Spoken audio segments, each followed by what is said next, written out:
ସବୁଠାରୁ ଗୁରୁत्वपूर्ण कथा होची जेतेबेले बहिरे असंख्य त्रुटि बाहरला 2500 पाखापाखि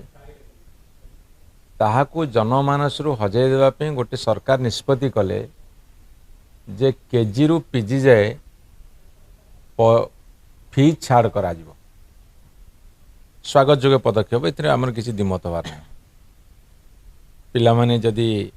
मागणा शिक्षा पाइबे उत्तम कथा किंतु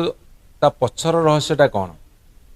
जेहेतु गोटे गुरुतर त्रुटि करिसंती अक्षमणीय अपराध करिसंती बही छपे कि गोटे जेनेरेशन को शिक्षार भूल बाट नहीं ताकू कभर अप कर कले। द्वितीय कथा हूँ 662 वर्गर जेते कॉलेज अच्छी 488 वर्गर जेते कॉलेज अच्छी सबु कॉलेज